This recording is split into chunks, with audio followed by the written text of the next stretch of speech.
ನಮಸ್ಕಾರ ವೀಕ್ಷಕರೇ. ಕೊಂದವರು ಯಾರು ಎಂಬ ಪ್ರಶ್ನೆಯೊಂದಿಗೆ ಧರ್ಮಸ್ಥಳದ ಸುತ್ತಮುತ್ತಲಿನಲ್ಲಿ ನಡೆದಿರುವ ಭೀಕರ ಅತ್ಯಾಚಾರಗಳು, ಅಸಹಜ ಸಾವು, ನಾಪತ್ತೆ, ಕೊಲೆ ಪ್ರಕರಣಗಳಿಗೆ ಸಂಬಂಧಿಸಿದಂತೆ ಸೂಕ್ತ ತನಿಖೆ ನಡೆಸಿ ಆರೋಪಿಗಳನ್ನು ಕಾನೂನಿನ ಮುಂದೆ ತರುವಂತೆ ಒತ್ತಾಯಿಸಿ ವಿವಿಧ ಮಹಿಳಾ ಸಂಘಟನೆಗಳ ನೇತೃತ್ವದಲ್ಲಿ ಮೌನ ಮೆರವಣಿಗೆ ಹಾಗೂ ಮಹಿಳಾ ನ್ಯಾಯ ಸಮಾವೇಶ ಬೆಳ್ತಂಗಡಿಯಲ್ಲಿ ನಡೆಯಿತು. ಸಮಾವೇಶದಲ್ಲಿ ಪ್ರಾಸ್ತಾವಿಕವಾಗಿ ಮಾತನಾಡಿದ ಮಹಿಳಾ ಮುಖಂಡೆ ಮಲ್ಲಿಗೆ ಸಿರಿಮನೆ, ಕೊಲೆ ಅತ್ಯಾಚಾರ ನಡೆದಿದೆ, ಆದರೆ ಆರೋಪಿಗಳು ಸಿಗುತ್ತಿಲ್ಲ ಅಂದರೆ ಕೊಂದವರು ಯಾರು ಎಂದು ಪ್ರಶ್ನಿಸಲೇಬೇಕಾದ ಅನಿವಾರ್ಯತೆ ಎದುರಾಗಿದೆ. ಕೊಂದವರು ಯಾರು, ಅವರನ್ನು ಕಾನೂನಿನ ಮುಂದೆ ತಂದು ಶಿಕ್ಷಿಸಿ ಎಂಬುದು ನಮ್ಮ ಬೇಡಿಕೆಯಾಗಿದೆ. ನ್ಯಾಯ ಸಿಗುವವರೆಗೂ ಮಹಿಳಾ ಹೋರಾಟ ನಿರಂತರವಾಗಿ ಮುಂದುವರಿಯುತ್ತದೆ ಎಂದರು. ಹಿರಿಯ ಮಹಿಳಾ ಪರ ಹೋರಾಟಗಾರ್ತಿ ಜ್ಯೋತಿ ಮಾತನಾಡಿ, ವೇದವಲ್ಲಿಯಿಂದ ಸೌಜನ್ಯಳವರೆಗೆ ಇಲ್ಲಿಯವರೆಗೆ ಮಹಿಳೆಯರ ಕೊಲೆ, ಅತ್ಯಾಚಾರ, ದೌರ್ಜನ್ಯ ನಡೆದಿದೆ. ಆದರೆ ಯಾರೂ ಅಪರಾಧಿಗಳು ಇನ್ನೂ ಪತ್ತೆಯಾಗಿಲ್ಲ. ನಿರ್ಭಯ ಪ್ರಕರಣದಲ್ಲಿ ಆರೋಪಿಗಳು ಪತ್ತೆಯಾಯಿತು, ಇಲ್ಲಿ ಯಾಕೆ ಪತ್ತೆಯಾಗುತ್ತಿಲ್ಲ ಎಂದು ವ್ಯವಸ್ಥೆಯನ್ನು ಪ್ರಶ್ನಿಸುತ್ತಿದ್ದೇವೆ. ಎಲ್ಲ ಪ್ರಕರಣಗಳಲ್ಲಿಯೂ ಅಪರಾಧಿಗಳು ಪತ್ತೆಯಾಗದಿರುವುದು ಹಲವಾರು ಅನುಮಾನಗಳಿಗೆ ಕಾರಣವಾಗುತ್ತಿದೆ. ಆರೋಪಿಗಳನ್ನು ಪತ್ತೆ ಹಚ್ಚುವವರೆಗೂ ಈ ಹೋರಾಟ ನಿರಂತರವಾಗಿ ಮುಂದುವರಿಯಲಿದೆ ಎಂದು ಎಚ್ಚರಿಸಿದರು. ಡಿಸೆಂಬರ್ 16 ದೆಹಲಿಯ ನಿರ್ಭಯ ಪ್ರಕರಣ ನಡೆದ ದಿನವಾಗಿದ್ದು, ಕಳೆದ 13 ವರ್ಷಗಳಿಂದಲೂ ದೇಶದಾದ್ಯಂತ ಮಹಿಳಾ ಸಂಘಟನೆಗಳು ಅದನ್ನು ಅತ್ಯಾಚಾರ ವಿರೋಧಿ ದಿನವನ್ನಾಗಿ ಆಚರಿಸುತ್ತಾ ಬಂದಿದ್ದೇವೆ. ಈ ದಿನವು ಭೀಕರವಾದ ದೌರ್ಜನ್ಯಕ್ಕೆ ಗುರಿಯಾದ ನಂತರವೂ ವಿದ್ಯಾರ್ಥಿನಿ ನಿರ್ಭಯ ತೋರಿದ ಧೈರ್ಯ, ಸಾಹಸ, ಬದುಕಬೇಕೆಂಬ ಇಚ್ಛಾಶಕ್ತಿಯನ್ನು ನೆನಪಿಸುವ ದಿನವೂ ಆಗಿದೆ. ಈ ಹಿನ್ನೆಲೆಯಲ್ಲಿ ಕೊಂದವರು ಯಾರು ಆಂದೋಲನವು ಬೆಳ್ತಂಗಡಿಯಲ್ಲಿ ಮಹಿಳಾ ನ್ಯಾಯ ಸಮಾವೇಶವನ್ನು ಡಿಸೆಂಬರ್ 16ರಂದು ಹಮ್ಮಿಕೊಂಡಿದ್ದೆವು. ಕಳೆದ 3-4 ದಶಕಗಳಿಂದ ಮಹಿಳೆಯರ ಹಕ್ಕುಗಳು ಮತ್ತು ಘನತೆಗಾಗಿ ನಿರಂತರ ಕೆಲಸ ಮಾಡಿಕೊಂಡು ಬರುತ್ತಿರುವ ಮಹಿಳಾ ಸಂಘಟನೆಗಳು ಮತ್ತು ಮಹಿಳಾ ಸಮಾನತೆಯಲ್ಲಿ ನಂಬಿಕೆ ಇರಿಸಿದ ವ್ಯಕ್ತಿಗಳೆಲ್ಲರೂ ಸೇರಿ ಆಗಸ್ಟ್ ತಿಂಗಳಿನಲ್ಲಿ ಆರಂಭಿಸಿದ ಕೊಂದವರು ಯಾರು ಎಂಬ ಆಂದೋಲನ ಆರಂಭಿಸಿದ್ದೇವೆ. ದಕ್ಷಿಣ ಕನ್ನಡ ಜಿಲ್ಲೆಯ ಬೆಳ್ತಂಗಡಿ ತಾಲೂಕಿನ ಧರ್ಮಸ್ಥಳದಲ್ಲಿ ಮಹಿಳೆಯರ ಮೇಲೆ ನಡೆದಿರುವ ಭೀಕರವಾದ ದೌರ್ಜನ್ಯ ಪ್ರಕರಣಗಳಲ್ಲಿ ದಶಕಗಳಿಗಿಂತಲೂ ಹೆಚ್ಚು ಕಾಲದಿಂದ ಹೋರಾಟ ನಡೆಸಿರುವ ಸಂತ್ರಸ್ತರ ಕುಟುಂಬಗಳೊಂದಿಗೆ ನಿಲ್ಲುವುದು, ಪಿತೃಪ್ರಧಾನ ವ್ಯವಸ್ಥೆಯ ದಬ್ಬಾಳಿಕೆಯಲ್ಲಿ ಅಡಗಿ ಹೋಗಿರುವ ಮಹಿಳೆಯರು ಮತ್ತು ಜನಸಾಮಾನ್ಯರ ಧ್ವನಿಗೆ ಪುನಶ್ಚೇತನ ನೀಡುವುದು, ವ್ಯವಸ್ಥೆಯಲ್ಲಿ ಲೋಪದೋಷಗಳನ್ನು ಪ್ರಶ್ನಿಸಿ ವ್ಯವಸ್ಥೆಗೆ ತನ್ನ ಹೊಣೆಗಾರಿಕೆಯನ್ನು ನೆನಪಿಸುವುದು ನಮ್ಮ ಉದ್ದೇಶ ಎಂದು ಸಂಘಟನಾಗಾರರು ಆಗ್ರಹಿಸಿದರು. ಇವತ್ತಿನ ಒಂದು ಕೊಂದವರು ಯಾರು ಆಂದೋಲನದಿಂದ ಬೆಳ್ತಂಗಡಿಯಲ್ಲಿ ಮಾಡಿರುವಂತ ಮಹಿಳಾ ನ್ಯಾಯ ಸಮಾವೇಶ ಯಶಸ್ವಿಯಾಗಿದೆ ಅಂತ ನನ್ನ ಭಾವನೆ. ಯಾಕೆಂದ್ರೆ ಈ ರಾಜ್ಯದ ಬಹುತೇಕ ಜಿಲ್ಲೆಗಳಿಂದ ಮಹಿಳೆಯರು ಬಂದಿದ್ರು. ಮತ್ತೆ ಒಂದು ಶಾಂತಿಯುತವಾಗಿ ನಮ್ಮ ಉದ್ದೇಶ ಏನಿತ್ತೋ ಅದ್ರ ಪ್ರಕಾರ ನಾವು ಒಂದು ಮೌನ ಮೆರವಣಿಗೆ ಮಾಡಿದ್ದೀವಿ. ಆಮೇಲೆ ಒಂದು ಮಹಿಳಾ ನ್ಯಾಯ ಸಮಾವೇಶ, ಒಂದು ಬಹಿರಂಗ ಸಭೆನೂ ಕೂಡ ಮಾಡಿದ್ದೀವಿ ತಾಲೂಕು ಆಫೀಸ್ ಆವರಣದಲ್ಲಿ. ಅದು ಯಾರಿಗೆ ನಾವು ತಲುಪಿಸ್ಬೇಕು ಅಂತಿದ್ವೋ ನಮ್ಮ ಇದನ್ನೆಲ್ಲ ಆಗ್ರಹಗಳನ್ನ ತಹಸೀಲ್ದಾರಿಗೆ ಮತ್ತೆ SIT ನವರಿಗೆ ಅದನ್ನ ತಲುಪಿಸಿದ್ದೀವಿ. ತಹಸೀಲ್ದಾರ್ ಕೂಡ ಬಂದು ನಮ್ಮ ಹಕ್ಕೊತ್ತಾಯಗಳನ್ನ ಅದನ್ನ ಸ್ವೀಕಾರ ಮಾಡಿ ಹೋಗಿದ್ದಾರೆ. ನಾನು ಸರ್ಕಾರಕ್ಕೆ ಮುಟ್ಟಿಸ್ತೀನಿ ಅಂತ ಕೂಡ ಹೇಳಿದ್ದಾರೆ. ಮತ್ತೆ ಅವರಿಗೆ ಆದಂತ ಕೆಲವು ಆಗ್ರಹಗಳಿದ್ವು, ಅದನ್ನು ಕೂಡ ಅವರು ಸ್ವೀಕಾರ ಮಾಡಿದ್ದಾರೆ.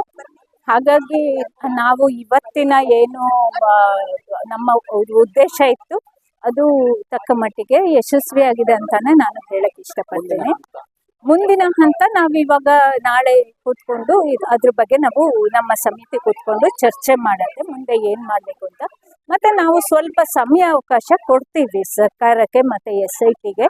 ಅವರಿಂದ ಏನು ಪ್ರತಿಕ್ರಿಯೆ ಬರುತ್ತೆ, ಅವ್ರು ಹೇಗೆ ಸ್ಪಂದಿಸ್ತಾರೆ ಅದನ್ನು ಕೂಡ ನಾವು ನೋಡ್ಬೇಕಾಗತ್ತೆ. ಏಕಾಏಕಿ ನಾವೇನು ತೀರ್ಮಾನ ತಗೊಳಕ್ ಆಗೋದಿಲ್ಲ. ಹಾಗಾಗಿ ನಾವು ಅದನ್ನ ನೋಡ್ಬೇಕಾಗತ್ತೆ. ಸರ್ಕಾರಕ್ಕೆ ನಾವು ಆಗ್ಲೇ ಹೇಳಿದ್ದೀವಿ, ಒಂದು ಯಾವುದೇ ಒತ್ತಡ ಕೂಡ SIT ಮೇಲೆ ಹಾಕಬೇಡಿ. ಯಾಕೆಂದ್ರೆ ಈಗಾಗಲೇ ಸರ್ಕಾರದ ಕೆಲವು ಸಚಿವರು DCM ಕೂಡ ಷಡ್ಯಂತ್ರ ಅಂತ ಮಾತಾಡ್ತಾ ಇದ್ದಾರೆ. ನನಗಾಗಲೇ ಗೊತ್ತಿತ್ತು ಇದು ಷಡ್ಯಂತ್ರ ಅಂತ ಎಲ್ಲ ಹೇಳಿ. ಒಂದು ತನಿಖೆ ಅವರೇ ರಚನೆ ಮಾಡಿರೋ ಅಂತ SIT ತನಿಖೆ ಮಾಡ್ತಿರುವಾಗ ಅವರು ಆ ಥರ ಎಲ್ಲ ಮಾತಾಡೋದು ಅವ್ರಿಗೆ ಶೋಭೆ ತರುವಂಥದ್ದಲ್ಲ. ಮತ್ತೆ ಒಂದು ಸರ್ಕಾರಕ್ಕೆ ಅವರು ಸರ್ಕಾರದ ಭಾಗವಾಗಿರುವಾಗ ಮತ್ತೆ ಸರ್ಕಾರದ ಒಂದು ಜವಾಬ್ದಾರಿಯುತ ಹುದ್ದೆಯಲ್ಲಿರುವಾಗ ಅವರು ಆ ಥರದ ಮಾತುಗಳನ್ನು ಆಡೋದು SITಗೂ ಕೂಡ ಬಹಳ ಮುಜುಗರವನ್ನು ಉಂಟು ಮಾಡುತ್ತೆ. SIT ತನಿಖೆ ಅದು ಸರಿಯಾದ ಹಾದಿಯಲ್ಲಿ ಹೋಗ್ತಿದೆಯೋ ಇಲ್ವೋ ಅನ್ನೋದು ಜನರಿಗೆ ಆತಂಕ ತರುವಂಥ ವಿಷಯ ಆಗತ್ತೆ. ಹಾಗಾಗಿ ಆ ಥರದ ಮಾತುಗಳನ್ನ ಆಡಬಾರ್ದು ಅನ್ನೋದು ನಾವಿವತ್ತು ಆ ಸಂದೇಶವನ್ನು ಕೊಟ್ಟಿದ್ದೀವಿ. ಎಲ್ಲ ಮಾತಾಡಿದವರೆಲ್ಲ ಕೂಡ ಅದನ್ನು ಹೇಳಿದ್ದಾರೆ. ಹಾಗಾಗಿ ಸರ್ಕಾರಕ್ಕೆ ನಾವು ಮತ್ತೆ ಅದನ್ನು ಹೇಳ್ತಾ ಇದ್ದೀವಿ, ಇದನ್ನು ನೀವು ಯಾವುದೇ ಥರದ ಒತ್ತಡವನ್ನು SIT ಮೇಲೆ ತರಬೇಡಿ ಅಂತ. ಮತ್ತು SIT ಒಂದು ನಿಷ್ಪಕ್ಷಪಾತವಾಗಿ ಮತ್ತು ಸಮಗ್ರವಾಗಿ ಸರ್ಕಾರನೇ ಹೊರಡಿಸಿರುವಂಥ ಆದೇಶದ ಪ್ರಕಾರ ಈ ಧರ್ಮಸ್ಥಳದ ಮತ್ತು ಅದ್ರ ಸುತ್ತಮುತ್ತ ನಡೆದಿರುವಂತಹ ಮಹಿಳೆಯರ ಮೇಲಿನ ದೌರ್ಜನ್ಯ ಪ್ರಕರಣಗಳನ್ನು ಸಮಗ್ರವಾಗಿ ತನಿಖೆ ಮಾಡೋಕ್ಕೆ ನೀವು ಅವಕಾಶ ಕೊಡಿ ಅಂತ ಹೇಳಿ ನಾವು ಸರ್ಕಾರಕ್ಕೆ ಮತ್ತೆ ಹೇಳ್ತಾ ಇದ್ದೀವಿ. ಮತ್ತು ಯಾರು ಹೊರಗಡೆಯಿಂದ SIT ಮೇಲೆ ಪ್ರಭಾವ ಬೀರ್ತಾ ಇದ್ದಾರೆ ಅಥವಾ ಬೀರಬಹುದಾಗಿದೆ ಅದನ್ನು ಕೂಡ ನೀವು ಅದಕ್ಕೂ ಕೂಡ ಕಡಿವಾಣ ಹಾಕಬೇಕು ಅಂತ ಹೇಳಿ ನಾವು ಸರ್ಕಾರಕ್ಕೆ ನಾವು ಆಗ್ರಹ ಮಾಡ್ತಾ ಇದ್ದೇವೆ. ಸರ್ಕಾರದ ಪ್ರತಿನಿಧಿಗಳೇ ಇವತ್ತು ದೌರ್ಜನ್ಯ ಪ್ರಕರಣ ಆಗಿರ್ಬೋದು ಅಥವಾ ಧರ್ಮಸ್ಥಳದಲ್ಲಿರ್ತಕ್ಕಂಥ ಸಹಜ ಸಾವುಗಳ ಬಗ್ಗೆ ಬೇಜವಾಬ್ದಾರಿತರ ಹೇಳಿಕೆಗಳನ್ನ ಕೊಟ್ಟಿರತಕ್ಕಂಥದ್ದು ಮತ್ತೆ SIT ಅನ್ನುವಂಥ ನಂಬಿಕಸ್ಥ ಸಂಸ್ಥೆಯನ್ನೇ ಅನುಮಾನಾಸ್ಪದವಾಗಿ ಜನರು ನೋಡುವಂಥ ಸ್ಥಿತಿ. ಈ ರೀತಿಯಾದಂಥ ಘಟನೆಗಳಾದಾಗ ಮುಂದೆ ಏನೆಲ್ಲ ಪ್ರಭಾವ ಬೀರ್ಬೋದು ಅಂತ ಹೇಳಿ ಅಥವಾ ಜವಾಬ್ದಾರಿತ ಸ್ಥಾನದಲ್ಲಿರ್ತಕ್ಕಂಥ ಸರ್ಕಾರ ಏನು ಮಾಡಬಹುದು ಇಂಥ ಸಂದರ್ಭದಲ್ಲಿ? ಸರ್ಕಾರ ಮೊದಲನೇದಾಗಿ ಅಂತಹ ಮಾತುಗಳನ್ನು ಆಡೋದನ್ನು ನಿಲ್ಲಿಸಬೇಕು. ಎರಡನೇದಾಗಿ ಸರ್ಕಾರ ಮೌನವಾಗಿ ಇದ್ದು ನಾನು ಮೊದಲೇ ಹೇಳಿದ ಹಾಗೆ SITಗೆ ಪೂರ್ಣವಾಗಿ ಸ್ವಾತಂತ್ರ್ಯ ಕೊಡಬೇಕು ಅದ್ರ ತನಿಖೆ ಮಾಡೋಕ್ಕೆ. ಅದು SIT ಒಂದು ಸ್ವಾಯತ್ತ ಸಂಸ್ಥೆ, ಇವಾಗ ಅಂದರೆ ಒಂದು ತನಿಖಾ ಸಂಸ್ಥೆ ಇದೆ.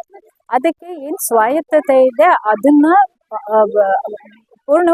ಸಂಪೂರ್ಣವಾಗಿ ಬಿಡಬೇಕು ಅದಕ್ಕೆ ಕೆಲಸ ಮಾಡೋಕ್ಕೆ. ಆಮೇಲೆ SIT ಒಳಗಡೆ ಇರುವಂಥ ಅಧಿಕಾರಿಗಳು ಯಾರು ಪ್ರಭಾವಶಾಲಿಗಳು, ಈ ಪ್ರದೇಶದ ಪ್ರಭಾವಶಾಲಿಗಳಿದ್ದಾರೆ, ಬಲಾಢ್ಯರಿದ್ದಾರೆ, ಅವರ ಮಾತನ್ನು ಕೇಳ್ತಾ ಇದ್ದಾರೆ, ಅಂಥವ್ರನ್ನ ಬದಲಾಯಿಸುವಂಥ ಕೆಲಸಗಳನ್ನ ಮಾಡಬೇಕು. ಆಮೇಲೆ ಇನ್ನೊಂದೇನಂತಂದರೆ ಇಲ್ಲಿ ಈ SIT ಒಳಗಡೆ ಮಹಿಳಾ ಅಧಿಕಾರಿಗಳನ್ನ ಕೊಡಬೇಕು.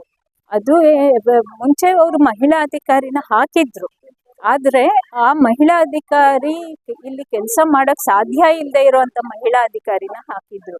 ಹಾಗಾಗಿ ಅವರು ಅದರಿಂದ ಹೊರಗೆ ಹೋದರು.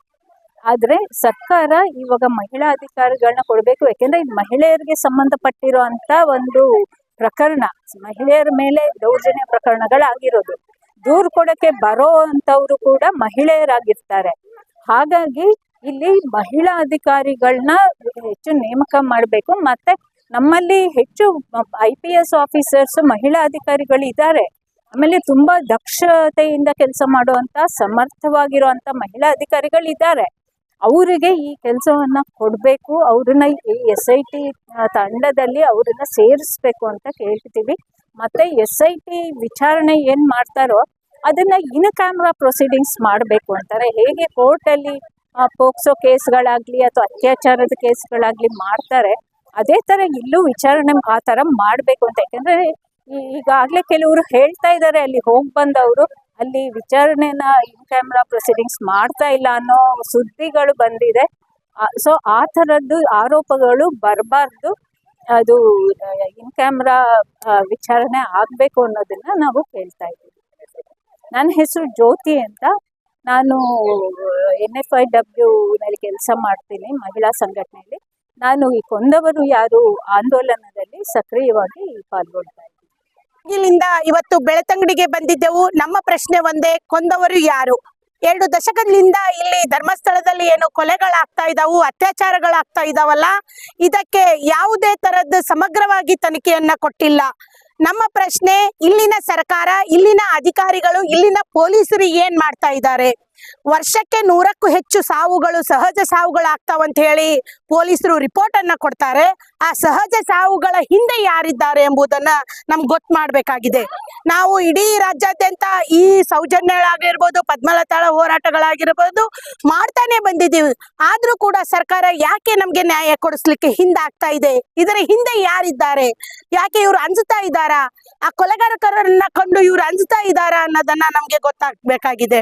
ಇಲ್ಲಿ SIT ತನಿಖೆ ಆಗ್ತದೆ, ವರದಿಯನ್ನ ಕೊಡಲ್ಲ.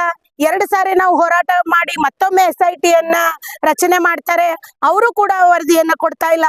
ಈ SIT ಅಧಿಕಾರಿಗಳು, ಪೊಲೀಸ್ ಅಧಿಕಾರಿಗಳು ಸಂವಿಧಾನಬದ್ಧವಾಗಿ ಸಂವಿಧಾನವನ್ನ ಮುಟ್ಟಿ ಅಧಿಕಾರಕ್ಕೆ ನೌಕರಿಗೆ ಬಂದವರು. ಇವರು ಯಾವುದೇ ರಾಜಕಾರಣಿಗೆ ಅಂಜದೇನೆ ಕೊಂದವರು ಯಾರು ಅನ್ನೋದನ್ನ ಇಲ್ಲಿ SIT ತನಿಖೆ ಸಮಗ್ರವಾಗಿ ತನಿಖೆಯನ್ನ ಕೊಡ್ಲೇಬೇಕು. ಒಂದು ವೇಳೆ ಕೊಡದೇ ಇದ್ರೆ ಇದು ಇವತ್ತೇ ನ್ಯಾಯ ಸಮಾವೇಶ ಇಲ್ಲಿಗೆ ಕೊನೆ ಆಗಲಿಕ್ಕೆ ಸಾಧ್ಯ ಇಲ್ಲ. ಇಡೀ ರಾಜ್ಯಾದ್ಯಂತ ನಾವು ಇನ್ನೂ ಹೋರಾಟಗಳನ್ನ ಮಾಡ್ತೀವಿ. ನಮ್ಗೆ ನ್ಯಾಯ ಸಿಗುವವರೆಗೂ ನಾವು ಬಿಡುವುದಿಲ್ಲ ಅಂತ ಹೇಳಿ ಈ ಮೂಲಕ ನಾನು ಹೇಳಕ್ಕೆ ಇಚ್ಛೆ ಪಡ್ತಾ ಇದ್ದೀನಿ. ಪದ್ಮಾ ಎನ್ ಮಾಲಿ ಪಾಟೀಲ್, ಕಲಬುರಗಿಲಿಂದ, NFAW ಜಿಲ್ಲಾಧ್ಯಕ್ಷೆ. ಭಾರತವನ್ನೇ ತಲ್ಲಣಗೊಳಿಸಿದಂತಹ ನಿರ್ಭಯ ಅತ್ಯಾಚಾರಕ್ಕೊಳಗಾಗಿ ಹತ್ಯೆಯಾದಂತ ದಿನ. ಈ ಒಂದು ದಿನದ ಕಾರಣಕ್ಕೋಸ್ಕರ ನಾವು ಬೆಳ್ತಂಗಡಿಯಲ್ಲಿ ಮಹಿಳಾ ನ್ಯಾಯ ಸಮಾವೇಶವನ್ನ ಮಾಡ್ತಾ ಇದ್ದೀವಿ. ಯಾಕೆ ಅಂತ ಹೇಳಿದ್ರೆ ಇಲ್ಲಿ ಸರಿಸುಮಾರು 10 ವರ್ಷಗಳಲ್ಲಿ ನಡೆದಂತಹ ಅಸಹಜ ಸಾವು, ಅತ್ಯಾಚಾರ, ಕೊಲೆ ಮತ್ತು ಹೆಣ ಪತ್ತೆಯಾದಂತಹ ಪ್ರಕರಣಗಳು ಸತತವಾಗಿ ದಾಖಲಾದ ಕಾರಣಕ್ಕೋಸ್ಕರ ನಾವಿಲ್ಲಿ ಸಮಾವೇಶವನ್ನ ಹಮ್ಮಿಕೊಂಡಿದ್ದೀವಿ. ಈ ಸಮಾವೇಶದ ಮುಖಾಂತರ ನಾವು ಪ್ರಭುತ್ವವನ್ನ ಪ್ರಶ್ನೆ ಮಾಡ್ತಿರೋದು ಒಂದೇ, ಕೊಂದವರು ಯಾರು ಅಂತ. ಬರೀ ಸೌಜನ್ಯನ ಕೊಂದವಳು ಯಾರು ಅಂತಲ್ಲ, ಅಥವಾ ಪದ್ಮಲತಾನ ಕೊಂದವಳು ಯಾರು ಅಂತಲ್ಲ. ನಮ್ಮ ದೇಶದಲ್ಲಿ ಅವ್ಯಾಹತವಾಗಿ ನಡೀತಿರುವಂತಹ ಮಹಿಳೆಯ ಅತ್ಯಾಚಾರ, ಅನಾಚಾರ, ಲೈಂಗಿಕ ದೌರ್ಜನ್ಯ, ಇತರೆ ದೌರ್ಜನ್ಯ ಪ್ರಕರಣಗಳು ದಾಖಲಾಗ್ತಾ ಇದ್ರು ಕೂಡ ಅದನ್ನ ಸರಿ ಮಾಡಕ್ಕೆ ಯಾಕೆ ಸಾಧ್ಯ ಆಗ್ತಿಲ್ಲ, ನಿಯಂತ್ರಣ ಮಾಡಕ್ಕೆ ಯಾಕೆ ಸಾಧ್ಯ ಆಗ್ತಿಲ್ಲ ಅನ್ನೋ ಪ್ರಶ್ನೆಯನ್ನ ಮುಂದಿಟ್ಕೊಂಡು ನಾವು ಇವತ್ತು ಸಮಾವೇಶವನ್ನ ಮಾಡ್ತಾ ಇದ್ದೀವಿ. NCRB ರಿಪೋರ್ಟ್ ಹೇಳುತ್ತೆ, ನಮ್ಮ ದೇಶದಲ್ಲಿ ಒಂದು ದಿನದಲ್ಲಿ ಮಹಿಳೆಯರ ಮೇಲೆ ವಿವಿಧ ರೀತಿಯ ದೌರ್ಜನ್ಯಗಳಲ್ಲಿ ದಾಖಲಾಗುವಂತಹ ಪ್ರಕರಣಗಳು ಸರಿಸುಮಾರು 4452 ಅಂತ ಹೇಳುತ್ತೆ. ಸಾರಿ ಇದು ಒಂದು ವರ್ಷದಲ್ಲಾಗಿದ್ದು. NCRB ರಿಪೋರ್ಟ್ ಹೇಳುತ್ತೆ 2022 ವರ್ಷದಲ್ಲಿ ಮಹಿಳೆಯರ ಮೇಲೆ ದಾಖಲಾದಂತಹ ದೌರ್ಜನ್ಯಗಳ ಸಂಖ್ಯೆ 4452. ಇದು 2023ಕ್ಕೆ 4% ಹೆಚ್ಚಾಗುತ್ತೆ ಅಂತ ನಮ್ಮ ಕೇಂದ್ರ ಸರ್ಕಾರ ನೀಡಿರುವ ಅಂಕಿಅಂಶಗಳು ಹೇಳ್ತಾ ಇದೆ. ಒಂದು ದಿನದಲ್ಲಿ ಮಹಿಳೆಯರ ಮೇಲೆ ದಾಖಲಾಗುವಂತಹ ದೌರ್ಜನ್ಯ ಪ್ರಕರಣಗಳ ಸಂಖ್ಯೆ 1200 ಆಸುಪಾಸು ಆಗಿರುತ್ತೆ. ಇದನ್ನ ಯಾಕೆ ನಾವು ನಿಯಂತ್ರಣ ಮಾಡಕ್ಕೆ ಸಾಧ್ಯ ಆಗ್ತಾ ಇಲ್ಲ? ವ್ಯವಸ್ಥೆ ಅಥವಾ ಪ್ರಭುತ್ವ ಅಷ್ಟು ಹದಗೆಟ್ಟೋಗಿದ್ಯಾ? ಅಥವಾ ನಾಗರಿಕರಾಗಿ ನಮ್ಮ ಜವಾಬ್ದಾರಿ ಏನು? ಸ್ವಾತಂತ್ರ್ಯ, ಸಮಾನತೆ ಅಂತ ನಾವು ಮಾತಾಡೋದು ಬರೀ ಪುಸ್ತಕದಲ್ಲಿ ಮಾತ್ರನಾ? ಮಹಿಳೆಯರ ವಿಚಾರದಲ್ಲಿ ಯಾಕೆ ಸಮಾನತೆ ಸಿಗ್ತಿಲ್ಲ? ಬದುಕುವ ಹಕ್ಕು ಸಿಗ್ತಾ ಇಲ್ಲ, ಘನತೆಯಿಂದ ಬದುಕುವ ಹಕ್ಕು ಸಿಗ್ತಾ ಇಲ್ಲ, ಸ್ವಾತಂತ್ರ್ಯ ಸಿಗ್ತಾ ಇಲ್ಲ. ಇನ್ನೂ ಮಹಿಳೆಯರ ಮೇಲೆ ದೌರ್ಜನ್ಯಗಳು ಉಂಟಾಗ್ತಾ ಇದೆ ಅಂತ ಹೇಳಿದ್ರೆ ಅಲ್ಲಿ ನಾಗರಿಕ ಸಮಾಜದ ನಮ್ಮೆಲ್ಲರ ಜವಾಬ್ದಾರಿ ಏನು ಅಂತ ನಾವು ಮತ್ತೆ ಪ್ರಶ್ನೆ ಮಾಡ್ಕೊಳ್ಬೇಕಾಗಿದೆ.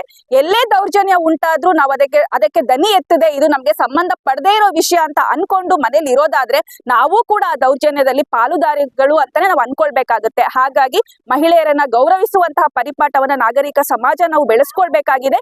ಈ ಮುಖಾಂತರ ಮಹಿಳೆಯರ ಮೇಲೆ ಆಗುವಂತಹ ಎಲ್ಲಾ ದೌರ್ಜನ್ಯಗಳನ್ನ ನಿಯಂತ್ರಿಸುವ ಕೆಲಸ ಮಾಡಿದಾಗ ಮಾತ್ರನೇ ನಮ್ಮ ಸಂವಿಧಾನದ ಆಶಯಕ್ಕೆ ಒಂದು ಅರ್ಥ ಬರುವಂತದ್ದು. ಇದನ್ನ ಹೇಳ್ತಾ ನಾವು ನ್ಯಾಯ ಸಮಾವೇಶದಲ್ಲಿ ಈ ಬೆಳ್ತಂಗಡಿ ಭಾಗದಲ್ಲಿ, ಧರ್ಮಸ್ಥಳ ಭಾಗದಲ್ಲಿ ಉಂಟಾದಂತಹ ಅಸಹಜ ಸಾವಿನ ಪ್ರಕರಣಗಳಿಗೆ ಉತ್ತರ ಕೇಳ್ತಾ ಇದ್ದೀವಿ. ಕೊಂದವರು ಯಾರು ಅಂತ ಇದಕ್ಕೆ ಬೇಗ ಸರ್ಕಾರ ಉತ್ತರ ಕೊಡ್ಲಿ ಅಂತ ಆಶಿಸ್ತಾ ನಮಸ್ಕಾರ.